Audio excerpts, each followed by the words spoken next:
currently with this thing called MyMedics. MyMedics actually pays people to stalk me and troll me. And Really? some of the stuff has gotten beyond serious. And this is a letter from my attorney to the FBI in Denver and the Denver police in Denver about a guy named Todd Rinaldi. Twitter seems fit to knock down critics of Tesla and people who say bad things about Tesla, but they have no problems with people who are trying to kill me. And my lawyer writes about a guy named Todd Rinaldi, and he says, Cohodes is a Twitter user where he primarily engages in discussions about investments in companies. He talks about MyMedics. Todd Rinaldi is an investor in MyMedics shares, or he may be operating at the behest of MyMedics. First, the tweets contain the following threats. Rinaldi writes, I walk around my house day in, day night thinking of you piece of shit, trashy life. It's coming, motherfucker, emphasis added. Shortly thereafter, Rinaldi wrote, all I do is think of you. Next day, I want to think of yourself as North Korea. Next day, think of me as Nicky in the movie Casino, and I look at you and think of you as the Irishman. Nicky was the murderer played by Joe Pesci in the movie Casino and murdered the Irishman by putting his head in a vice. The next day, Rinaldi writes, it's coming, motherfucker. Next day, Rinaldi posts a picture of a murdered victim and wrote, MDXG, this is you, Mark, which indicated that Rinaldi planned to kill Mr. Cohodes before he did not like what Mr. Cohodes was saying about MyMedics. So this is a guy on February 1st, 2018. After a review of Rinaldi's history, the Colorado Dental Board determined that Rinaldi had violated the Dental Privacy Act and voted to suspend Rinaldi. Rinaldi can no longer practice medicine in Colorado after he admitted he suffered from narcissistic personality and impulse control disorder. These are the kind of people on Twitter who are paid by the likes of MyMedics to stalk and threaten me to keep me quiet. And it won't work. But folks, there comes a time where enough is enough. And enough is a fuck enough when it comes to these names. And I will not stop at great price to my wife, my son, my family, and myself.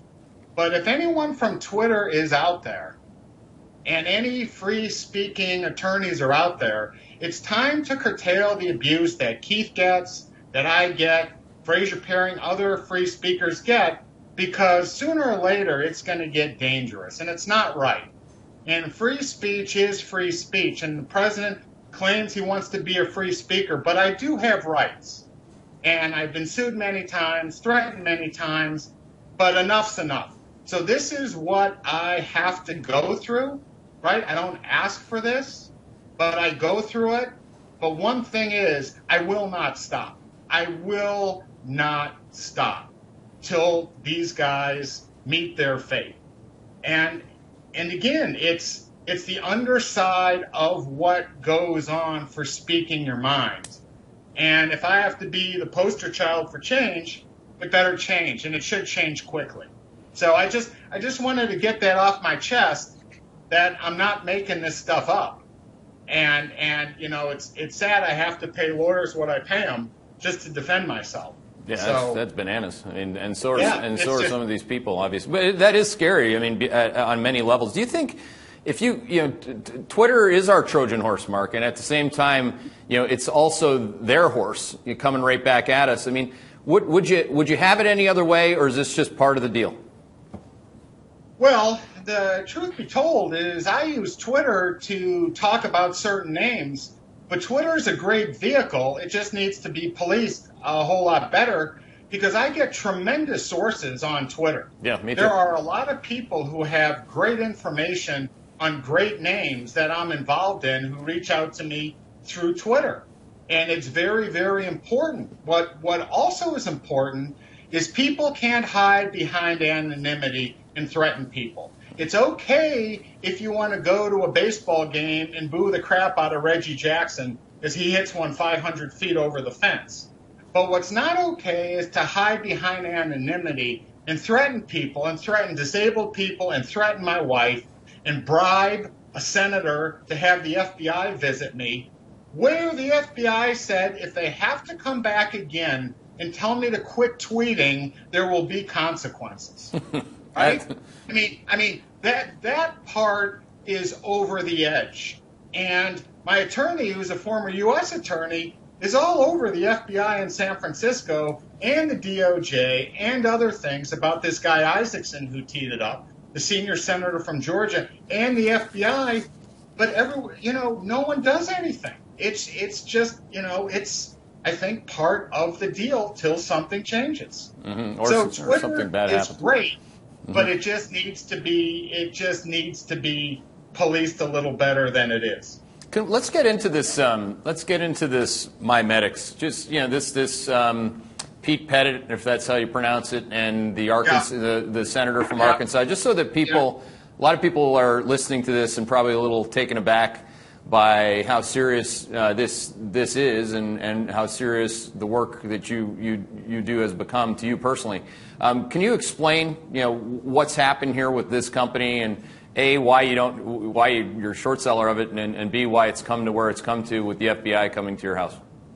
Okay, that's a good point. So I'm lying on my pink couch one day a couple of years back, just doing some reading, and Carson Block calls me and he says, "Have you seen what MyMedics is writing about you?" And I say to him, "What the fuck is a MyMedics? I've never heard of this thing." So he points me to the website, and I'm being called a money launderer, head of a drug cartel, work with Hell's Angels, things like that. And I said, this is just absolutely crazy. So I call my attorney, says this is defamation. He writes MyMedics a letter and says, you take it down or we'll come after you. MyMedics takes it down. They send a letter apologizing, and I post it on Twitter saying, here's this MyMedics. 10 minutes later, 15 to 20 former MyMedics employees are all over my DM, sending me one piece of bad information after the next of what this company is. Channel stuffing, ripping off, bad science, the whole thing. I then say, send it to my email. And I was speaking at Grants, I think, in 6 days, the conference in New York. And I had my presentation in. I said, this MyMedics is so outstanding, I'm going to start talking about MyMedics. So I make a little MyMedics presentation, and it turns out through FOIAs that day, Parker Petit reached out to Senator Isaacson about what I was talking about, and that's when the FBI activity actually began.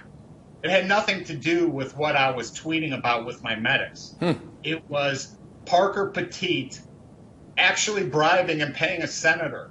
I have a copy of the canceled check from MyMedics to Isaacson to get them to shut me up. Wow. And then it's just been something ever since. It's been crazy. I got so fed up with it. In January. I think this was one of my greatest accomplishments, and I've done some crazy stuff over the years.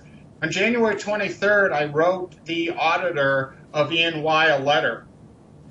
His name is Andrew Brock, who's actually a hero. They should give him a raise at E&Y.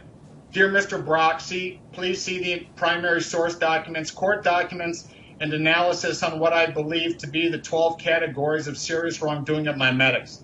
Each category is bound separately. Some categories are too large for one binding and are therefore bound across separate volumes. The additional volumes in these categories have the same title.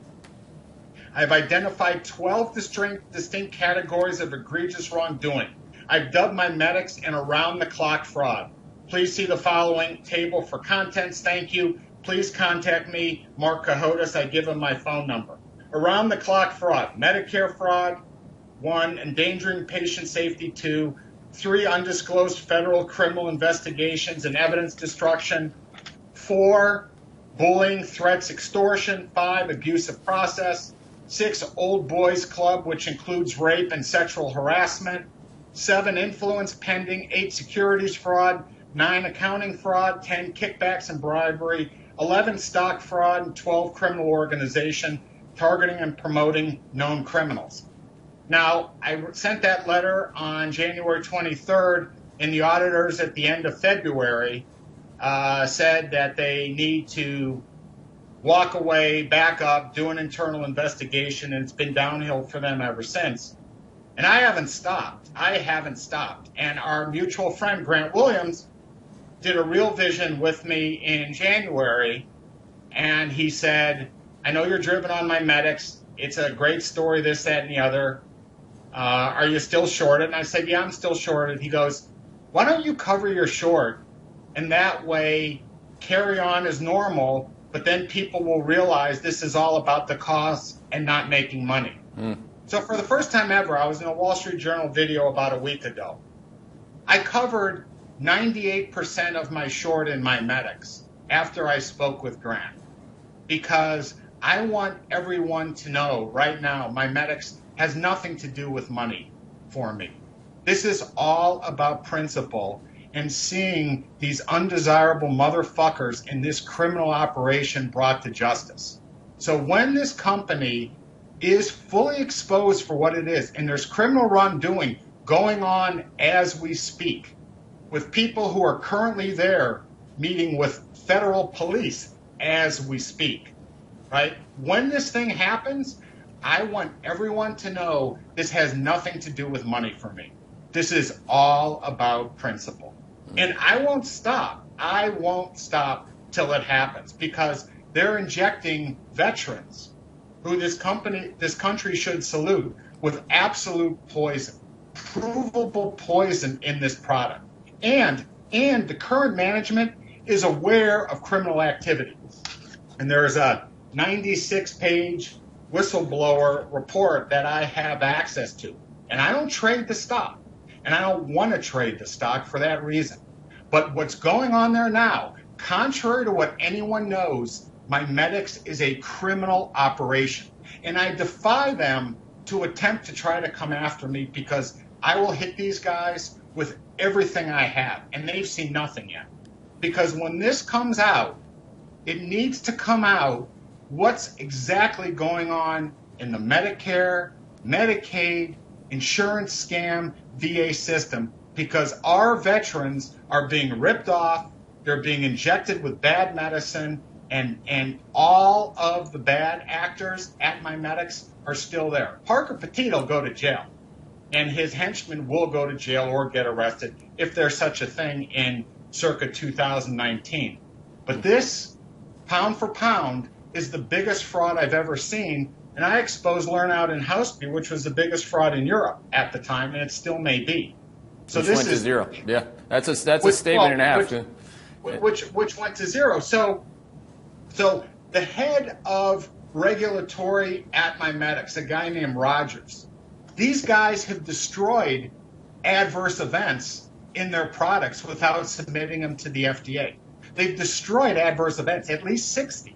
Wow. And everything is being covered up. Senior management knows this, but they carry on. And everyone thinks it's great because they've brought in a new lady who used to be an investment banker at Robertson Stevens, and everything's fine, and they have an activist in there and all's well. But just wait till they uncover things. Just wait. It's going to be something. Well, the incentives component of this, and this is, I want to unpack this, quickly, because, the great insult they think to us, the short sellers, is that we're only doing it to make money. Whereas if you really look at the incentives, what we're uncovering here are people that are doing everything that they're doing, fully loaded with illegal activity. And suffice to say, that would understate what you're saying. What's happening at this company?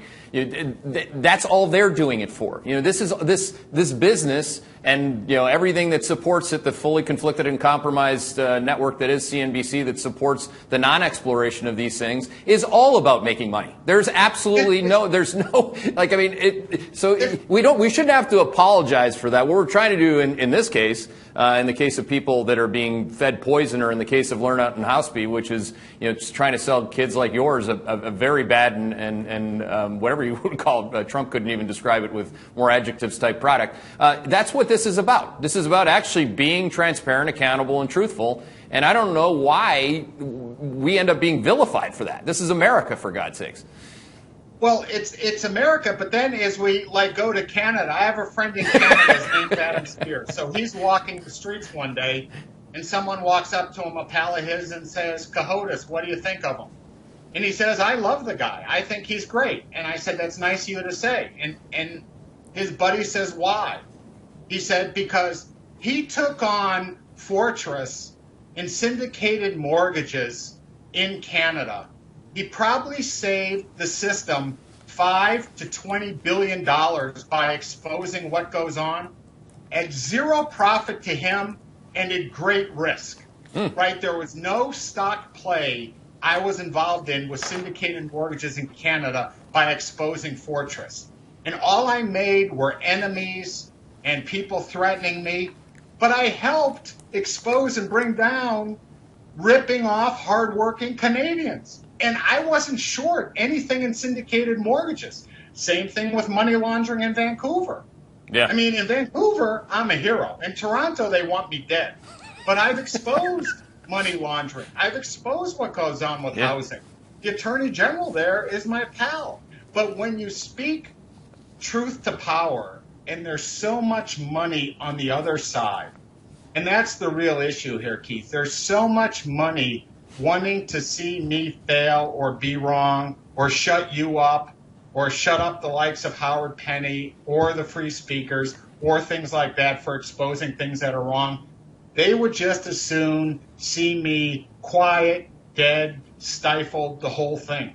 And they work overtime to make that happen. Oh, they work, and they don't just work overtime, Mark. They work together. And this is the big thing that a lot of people miss with the cabal that is the old wall and its media. It's from all different angles. They work together. They lock arms. They lock arms and go after you. I remember when we were making and I'm like you in this case because I actually put rules around myself where I can't short the stock. Like let's say Lynn Energy, which was a fraud, and it went to zero. I didn't make money on short selling the stock. I made money on illuminating it to institutional clients that were being lied to by not only the company, but Leon Cooperman, who also took a personal stake in the company, who I went into his office, and he tried to, he didn't try to kill me or anything. This is Leon Cooperman. But at the end of the day, we get paid like investigative journalists used to. Ida Tarbell against Standard Oil. I mean, that's the part of America that I'm talking about. And at the end of the day, I think that people may understand that the other side is what has the most to lose from a monetary perspective.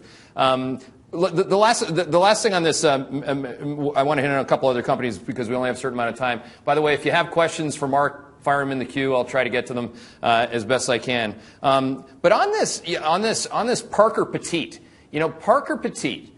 You said this is one of the most epic, or the most epic frauds that you've seen, to paraphrase what you said. Like, is there something about Parker that is very similar, I guess, a common trait amongst pretty much every fraud that you find? He on a couple of these Real Vision deals that I've done, I sort of classify there's 7 types of things you look for, in these things, and one is fraud. All these guys are hugely narcissistic, including my old friend Kevin O'Leary when he ran Softkey, who's recreated himself many zillion times, who's just a complete adjunct failure in everything he touches. Parker has been doing this for 30 years, and he has huge enablers in Isaacson, who's the senator from Georgia. He gave money to Georgia State, donated them their worthless mimetic stock. When you have been a serial fraudster for 30 years and you threaten, bully, harass, sue, extort everybody, you think you can't fail and you think you can get away with it again and again and again, and you're actually above the law. Parker, in his own ways, and he's 5 foot tall, which is an issue and an indicator. He wears a wig. Anyone who's a CEO who wears a wig, I think I'm now 16 out of 17 success rate in shorting CEOs who wear wigs. He never smiles. I think he's missing his teeth. So when I see someone wearing a wig who runs a company, I think I will short the stock on the spot. I mean, literally. And he's small. and he's a bully. And I went up to him at a J.P. Morgan conference because he was harassing me. And I literally walked up to the stage. I got down on my knees because he's a small man, and I shook his hand, and he was shaking like a leaf. So these guys who tend to attack the messenger rather than a frauded BioVale, then he went to Concordia. He sued me in Canada for saying that he was involved in nonsense. So when companies attack messengers rather than focusing on the message, you tend to be on the real right track. And there are certain guys out there right now who are doing that, who are doing that, and that's a tell, and that's a sign for me to really dig in. So I don't mean this in a pervy or weird way, but I'm a stalker. I watch what's going on like a hawk. I watch it from the back of my head. I watch it straight forward. I watch what's going on. And something right now that's going on that I just can't stand, right? And my emails are hacked all the time. If they had anything on me, they'd come with it. Is this Wirecard in Germany? Wirecard in Germany is a $20 billion market cap company, trades at roughly 50 times earnings. I don't care about the multiple. But these guys literally threaten skeptics by showing up at their kids' school, getting in people's cars, holding them at gunpoint, threatening them. The company is suing the Financial Times. They got the German regulator to put a short sale ban on the stock. Roddy Boyd, who I think does the greatest forensic accounting and journalism work of our era, writes about Wirecard, and he was out here the other day, and Roddy Boyd said it's the biggest fraud he's ever seen. He says it's of epic proportions, and this is a $20 billion company, $20 billion on the DAX, where BaFin needs to put in a short sale rule because they said it may adversely affect the German economy. Now, I've not done the primary research on Wirecard. I read everything that's out there. But they threaten people mercilessly. They sue everyone mercilessly. It is the publicly traded vehicle of money laundering. Money laundering is a worldwide problem. If you're in Russia, China, the US, Cuba, Canada, everyone knows money laundering is a huge issue. And in all the work that was done by the great Dan McCrum at the Financial Times, Roddy Boyd, and others, it's all out there for the public to find. I urge everyone to dig into Wirecard because you cannot, as a country, sue the Financial Times about all these wacky conspiracy theories without getting into the details of what they're talking about. It is just wrong. And I employ everyone in the mainstream media worldwide to look into what Wirecard is trying to do to the Financial Times. Because it's just like Khashoggi, right? If you don't like what someone says, they just have you killed. If you don't like what the Financial Times writes about, the Germans just sue and open up an investigation into the Financial Times. And it's the death of free speech, and it's the death of truth to power. And it's something that is so remarkable, it is the line in the sand. Yeah, Carson absolutely. Block is getting investigated in France criminally. He's getting investigated in Germany criminally. Carson Block, he's a legitimate operator, as is Fraser Perrin. Daniel Yu is getting investigated in Germany. I mean, fuck. The ASC comes out of the blue and sues me for an emergency order to quit tweeting about and talking about and trading Badger Daylight. Right? Emergency order. So I had to go hire another Canadian attorney, right, to take the Alberta Security Commission to court, and I won. And I won instead of saying, fuck you, I just don't even care. It's just the principle of trying to shut everyone the fuck up.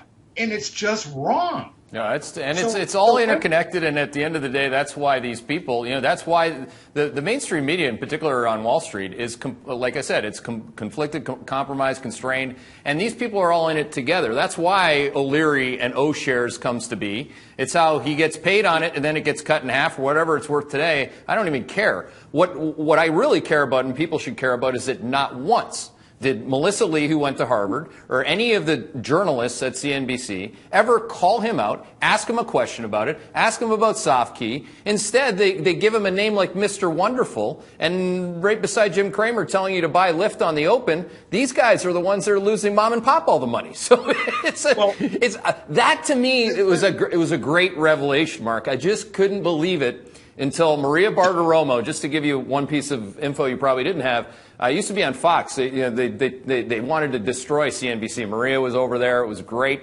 for me, like in terms of people actually figuring out what hedge I was. What the greatest blessing was actually figuring out how uniquely conflicted and compromised the media was right to its core. But the minute that we wrote a short-selling report on her husband's company, Wisdom Tree, I was done in not only her world life, but never to be on Fox again. Now, and that is journalism. That is quintessential journalism. That is what we have today. If you go to power with the truth, and the truth gets them in a position where they've been revealed, or anything for that matter, it's just you're roadblocked. And in your case, you get death threats and FBI visits. I haven't quite had that yet on the FBI visits, but I guess after this discussion, I might get one. I'm going to get into some questions, if you don't mind here, Mark, because you're getting, like, as you might imagine, an unbelievable amount of questions here. Actually, a lot of questions on a name you mentioned, but I don't know if you want to go off too much on it. But can you comment on Musk and Tesla and what you see going on there? Does this fit a fraudster? Is the question. Tesla. I'm short Tesla. I've been short Tesla. I'm not the authority on Tesla. There's been some tremendous work done on Twitter by the so-called Tesla Q crowd. An Indian fellow came to me with all sorts of issues that Tesla was stalking him.